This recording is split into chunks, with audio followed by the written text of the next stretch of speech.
Hello children, in our previous lecture, we discussed about IPO cycle, inside of CPU, parts of CPU, ALU, CU, main memory, the parts of main memory or primary memory, RAM, ROM, and parts of the ROM, PROM, EPROM, double EPROM, and cache memory and secondary memory.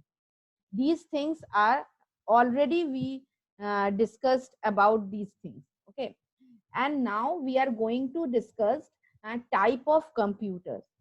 Okay, different types and size of computer are offering different services, you all know that. हाँ, different types of computers जो होते हैं वो हमको अलग अलग service provide करते हैं.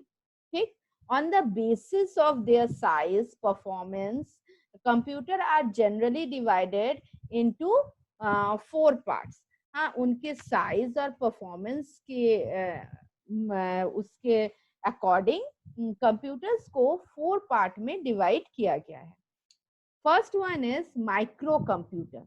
Okay, microcomputer are also called desktop computer, same as desktop computer, laptop, tablet, smartphone are all types of microcomputer.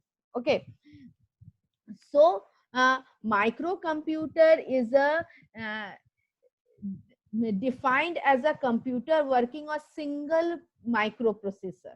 A microprocessor is a computer processor in which all components are parts of a single integrated circuit or chip. मतलब computer के जितने components और parts होते हैं वो एक single IC और chip में कनेक्ट होते हैं.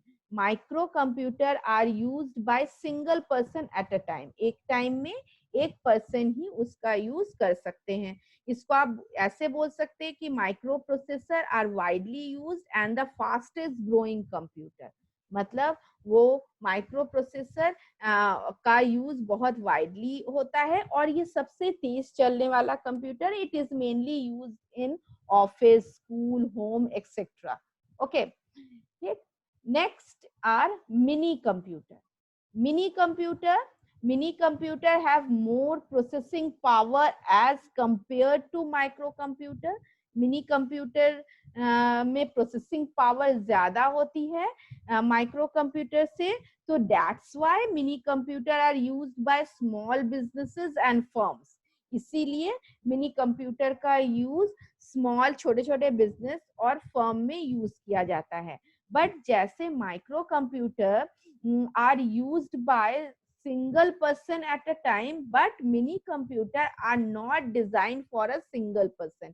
मिनी कंप्यूटर सिंगल पर्सन के लिए नहीं बनाया गया है. ये मल्टी यूजर सिस्टम है, मतलब एक साथ कई लोग यूज कर सकते हैं. तो इससे तो पता ही है, अगर हम किसी फर्म में या किसी बिजनेस में यूज करते हैं तो बिजनेस तो एक पर्सन का नहीं होता, उसमें कई लोग इन्वॉल्व होते हैं. तो ऑब्वियसली वो एक साथ आपके मल्टी यूजर के लिए बनाया गया है. दे हैव मोर मेमोरी, उसमें ज्यादा मेमोरी होती है and can therefore store more data compare to microcomputer. Micro computer से ज्यादा इसमें डेटा स्टोर होता है. A large number of input and output devices can be attached to microcomputer. Sorry, attach to minicomputer. मतलब mini computer में ज्यादा से ज्यादा जो इनपुट डिवाइस और आउटपुट डिवाइस हम कनेक्ट कर सकते हैं. ठीक, हाँ, क्यों? और उसमें स्पेस स्टोरेज की कैपेसिटी बहुत ज्यादा होती है. ठीक, माइक्रो कंप्यूटर मिनी कंप्यूटर में कंटेन वन और मोर प्रोसेसर, सपोर्ट मल्टी प्रोसेसिंग और टास्किंग. ठीक, मिनी कंप्यूटर में एक या एक से ज्यादा प्रोसेसर होते हैं और इसको सपोर्ट करने, इसको कौन सा मल्टी प्रोसेसिंग और मतलब आपके कई तरह के मल्टी टास्क, मतलब कई तरह के वो काम कर सकता है.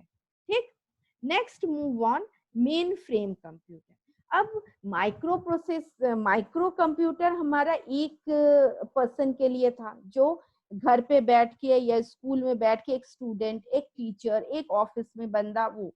अब नेक्स्ट आता है minicomputer small businesses, small organization में यूज होता है, जिसमें लार्ज नंबर ऑफ डेटा आप यूज कर सकते हैं, लार्ज नंबर ऑफ स्टोरेज होता है, मल्टी प्रोसेसिंग होती है, मल्टीटास्किंग आप कर सकते हैं। हाँ, वो सिंगल यूजर नहीं होता, मल्टी यूजर होता है। देन आपके और आगे आते हैं मेन फ्रेम। मेन फ्रेम जो होता है, mainframe are not a powerful as supercomputer. Mainframe supercomputer के जैसे पावरफुल तो नहीं होता, but certainly they are quite expensive and many large firms and government organization uses mainframe run their business operation। वो supercomputer के जैसे तो powerful नहीं होता, बट गवर्नमेंट जो ऑर्गेनाइजेशंस होते हैं या कुछ लार्ज बड़े बड़े जो कंपनीज होते हैं, वो अपने बिजनेस को चलाने के लिए मेन फ्रेम कंप्यूटर का यूज करते हैं। मेन फ्रेम कंप्यूटर थोड़ा एक्सपेंसिव होता है। Okay, mainframe are the computer that are very large and expensive, जो मैंने अभी बोला। These computer have very large memory and can store even more data as compared to mini computer। Of course, जैसे जैसे हम बढ़ते चले जा रहे हैं, तो हमारे डेटा स्टोरेज का जो साइज है कंप्यूटर के हिसाब से वो बढ़ रहा है। माइक्रो में डेटा स्टोर की साइज कम होती थी, तो कम डेटा स्टोर होता था, मिनी में थोड़ी ज्यादा, और मेन फ्रेम में उससे भी ज्यादा। तो main frame very large number of memory and store data, बहुत बड़े अमाउंट में डेटा स्टोर कर सकता है। अगर हम मिनी कंप्यूटर से इसको कंपेयर करें, तो इसका स्टोरेज की कैपेसिटी ज्यादा होती है। हाँ, मोर देन 100 यूजर एक साथ मिनी मेन फ्रेम कंप्यूटर में आप देखेंगे कि more than 100 user can connect through main frame computer. मतलब एक साथ आप 100 से ज्यादा यूजर एक साथ कनेक्ट होके काम कर सकते हैं। Suppose the IBM system Z9 is the mainframe computer।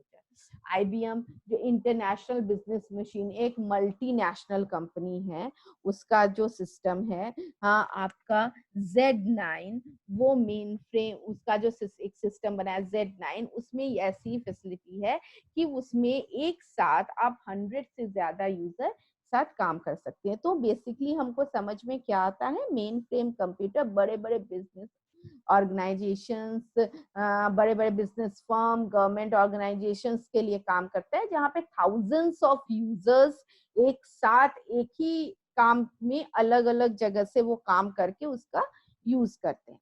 Okay, next we move on. Next is super computer.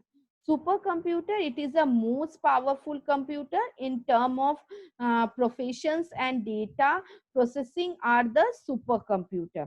These computer are used to research and exploration purpose for space exploration purpose etcetera.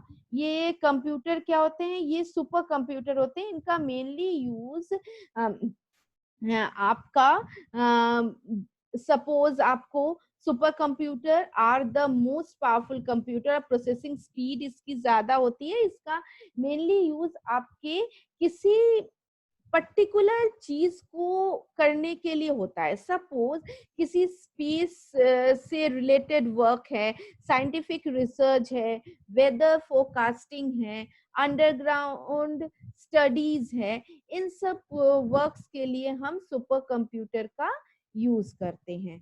ठीक है, तो इस super computer को एक बार हम लोग आपकी book में क्या लिखा है पढ़ लेते हैं। Supercomputer are most powerful in term of processing speed and memory। हाँ, ये बहुत ज्यादा पावरफुल होता है, इनकी मेमोरी और प्रोसेसिंग स्पीड बहुत तेज होती है, मेमोरी की कैपेसिटी ज्यादा होती है। They can execute billions of instruction पर सेकेंड। वो पर सेकेंड बहुत सारे इंस्ट्रक्शन एग्जीक्यूट कर सकते हैं। हाँ, इतनी ज्यादा उनमें पावर होती है। They are very expensive. Obviously समझ में आ रहा है, जो इतने पावरफुल होते हैं वो एक्सपेंसिव होंगे। और इसका यूज मेनली आप साइंटिफिक रिसर्च में, वेदर फोरकास्टिंग में, हाँ, अंडरग्राउंड स्टडीज एक्सेट्रा में किया जाता है। जैसे अभी साइक्लोन आने वाला है, अब ये जो साइंटिस्ट हमारे जो वेदर रिपोर्ट आता है, वेदर फोरकास्ट में बताते हैं, उनमें कैसे बताते हैं, उन सब जगहों में इसी तरह के कंप्यूटर का यूज किया जाता है। इसमें मेनली क्रेवन और IBM ब्लू, ये सारे एग्जाम्पल्स होते हैं सुपर कंप्यूटर के। ओके, तो ये हम लोगों ने पढ़ लिया टाइप्स ऑफ कंप्यूटर्स। तो how many types of computers? There are 4 types of computer: microcomputer, minicomputer, mainframe computer and supercomputer. Microcomputer थोड़ा माइक्रो कंप्यूटर आपका डेस्कटॉप कंप्यूटर, लैपटॉप कंप्यूटर होता है। वो offices, home और आपके school में, और एक सिंगल यूजर कंप्यूटर होता है, इन सब जगहों में इसका यूज किया जाता है। Mini computer is more powerful than micro computer. ये स्मॉल बिजनेस एंड फर्म में होता है। It is a multi user computer. Next, mainframe computer. It is the powerful computer, but as not powerful as supercomputer. But it is quite expensive and large, mainly used for large firms and government organizations. Okay, and last one is supercomputer. It is the most powerful computer. Its processing speed is very high and they are very expensive. They are mostly used in scientific research, weather forecasting, underground studies, etc. Okay.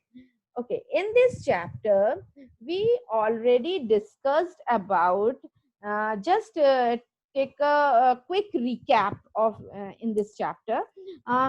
We already discussed about IPO cycle, okay, and and CPU, inside of CPU, and parts of the CPU, ALU, CU, and MU.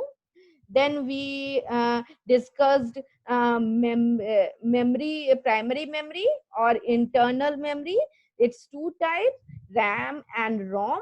You all know that RAM is also called volatile memory and ROM is called non-volatile memory. It is means um, it is mean when हमने बोला था जब switch off होता है तो RAM की सारी चीजें क्या होती हैं, इरेज हो जाती हैं, बट ये रोम क्या होती हैं, परमानेंट होती हैं। और रैम को हम लोग रीड एंड राइट मेमोरी बोलते हैं और टेम्पररी मेमोरी होती है, but ROM is only read only memory. Okay, there are 3 types of ROM used in computer. It's PROM, sorry, there are 3 types of ROM used in computer, such as PROM, EPROM, and double EPROM. Okay, then then we discussed cache memory. Cache memory locate in between CPU and main memory. Okay, then we discuss secondary memory. हाँ, something किसी भी चीज को हम save करते हैं वो हमारी कहाँ चली जाती है, वो हमारी सेकेंडरी मेमोरी में चली जाती है। सपोज हार्ड डिस्क में हमने सेव कर लिया, पेन ड्राइव में सेव कर लिया, मेमोरी कार्ड में सेव कर लिया, जो भी चीज को हम सेव करते हैं वो डायरेक्टली हमारी कहाँ चली जाती है, सेकेंडरी मेमोरी में। And last one, recent lecture. In this lecture, we discussed about the type of computer. There are 4 types of computer: microcomputer, mini computer, mainframe computer, and supercomputer. Okay, and यहाँ तक हमारा chapter finish होता है। Okay, first chapter हम लोगों का finish हो गया। I will give you some exercises and some question answer in my next lecture. Okay, so your homework is कि आप लोग इस चैप्टर को पूरा रिवाइज करेंगे, thoroughly revise the whole chapter, listen my video, all 3 videos, listen carefully, and we will meet you on next lecture. Then next lecture I will give you the assignment. Okay. Okay. Bye bye, student.